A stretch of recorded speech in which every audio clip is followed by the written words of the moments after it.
hot species of tin diffuse dried titanium oxide to form a non-equilibrium SN2 TiO4. This one depends on the frequency. So we can see heating properties depend on the frequency. And that is why we believe that the German microwave heating systems are useful, especially for chemical scientists who like to irradiate some different frequencies to a same object. So in microwave heating systems, captive resonators are usually used for microwave heating. But we think there are some weak points in captive resonators. So one is that seeing the heated sample directly is difficult with using captive resonators. And usually only one frequency input is available. So on the other hand, a new type of microwave heating system, which is called electromagnetic coupling type microwave heating system, was developed in my laboratory. So this system contains the two resonators, which is microstrip resonators on the substrate, and the heated sample between the resonators is arranged, and then the sample is heated by the non-radiative microwave from these two resonators. And developing 12-band electromagnetic coupling type microwave heating systems is my objective in my master's degree. So if this system realized, the sample can be observed while heating, and the frequency band can be easily changed. So I'm going to explain the electromagnetic coupling type microwave heating system. A pair of resonators is arranged here and here, and these resonators are electromagnetically coupled. And this is one of the applications of a non-radiative wireless power transfer that is mainly used for like charging mobile phones or something. And in this heating area, if we put something between the resonators, the sample is heated by the non-radiative microwave.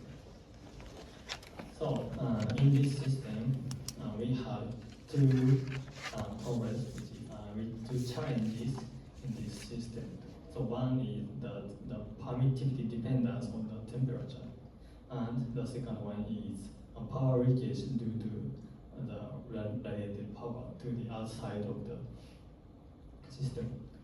So the resolution was input impedance change is why, so if the temperature rises, the permittivity is also changing, and input impedance change while heating. So we put variable matching circuit to the primary port and resolve it. And second, for power leakage, the phase of the secondary resonators is adjusted by changing the transmission line attached to the secondary port. So so if we put two pairs of resonators for two frequencies, we can make a dual band heating system. So today I'm going to explain the 915 MHz and 2.45 GHz combination. So when the input power is frequency of 915 MHz, this resonator and this resonator are electromagnetic coupled, and the sample between the resonators is heated. And also, if the input frequency is 245 GHz, this resonator and this resonator are electromagnetically coupled, and then the sample is heated. So, if fields of two frequency bands are irradiated into the same area, and to make the resonators lengths of both frequencies be in a similar scale, we use lambda over 2 resonators for 915 MHz, which has longer wavelengths, and lambda resonators for 2.5 GHz, which has shorter wavelengths. So we can calculate heating efficiency using a simulation software, which is called CST study suite. So here is the definition of the heating efficiency. Absorbed power by the sample divided by input power, excluding the reflected power at the input port. So in simulation, the heating efficiency was calculated with the condition of the sample was pure water, input power was letting 0.5 watt, and in this time we did only one frequency input simulation. So only one input port was used and the other input port was left open. So the electric features of the pure water is shown here. So the epsilon R and tangent delta are different if the frequency is different. So when the radius of the glass tube, test tube here, is 7.5 millimeters, if we input 915 MHz, the heating efficiency was only 19%. And if the frequency was 2.45 GHz, the heating efficiency was 89%. So, what is the difference from these low efficiency and high efficiency? So, low efficiency in 915 MHz heating is caused by mainly low tangent delta. But not only low tangent, also modes of electromagnetic wave in the sample is related to the heating efficiency. So today's objective of study is improving the efficiency in 915 MHz heating by regarding the sample as a cylindrical dielectric resonator. So as I said, this sample has a shape of cylindrical shape, so it can be regarded as a 915 MHz dielectric resonator. So if this sample is regarded as a resonator, the constructive interference of E fields from the both side of the 915 MHz resonators occurs, and then large amplitude of electric fields is generated inside the sample, and then high efficiency in 915 MHz heating is expected.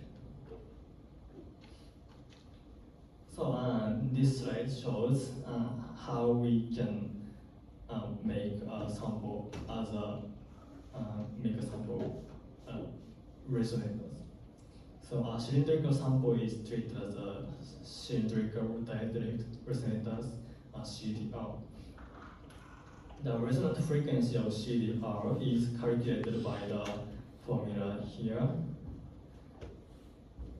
and we can see TE mode or TM mode. So in my system, TM mode is mainly generated especially TM01 delta mode is mainly generated. So this mode has the E field with this Z direction and H field with rotating H field. So the resonant frequency in TM01 delta mode is calculated by the approximate formula here.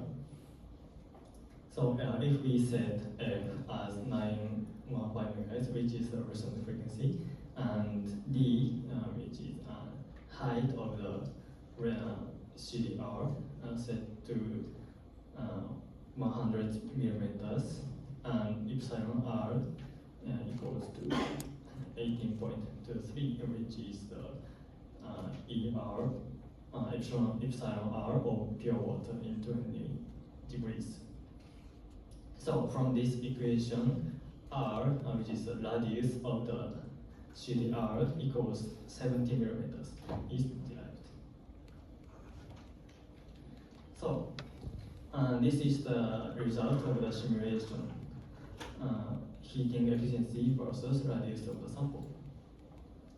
When the input frequency is 915 MHz, the sample functions as dielectric resonators, and the efficiency increases as R increases. When the R equals to 17.5 millimeters, the resonators function as a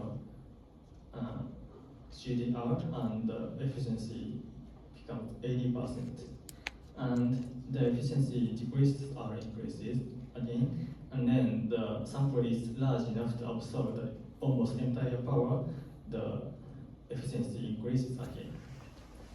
So we could show that heating efficiency is high when the sample functions as a dielectric resonators.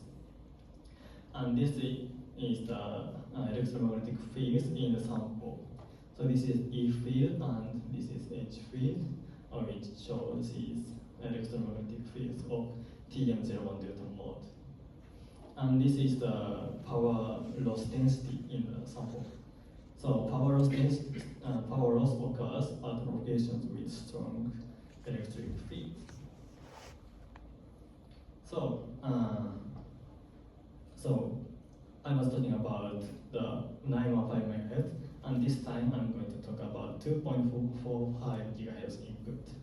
So efficiencies are mostly higher than 80%, but only this point with R equals 50 millimeters, the efficiency was lower than 80%. And briefly talk why this happens. So this point and at this higher efficiency point, the standing wave of E fields generated in the sample, but only in this point with lower efficiency, standing wave is not generated. So we can say also in 2.45 GHz heating, it is important to generate the standing wave to realize high efficiency. So this is the electromagnetic fields in 2.45 GHz heating when the R equals 17.5 MHz and the sample functions as a cylindrical dielectric resonators. So power loss occurs at a location with strong electric fields, as I mentioned, and we can see like 5 areas, heated areas, and this is because the diameter of this CDR equals 2.4 times lambda g in the sample. So we can count like 2.5 wavelengths in this direction. So this is the brief summary of the study. So at both frequency input, we could confirm high efficiency. So also we can apply to the combination of other frequencies. For example, when we apply to the combination of 2.45 GHz and 5.8 GHz, we could also realize this high efficiency in the two frequency input. So this is the conclusion and the future work. I think Thank you so much. both of them. Not all.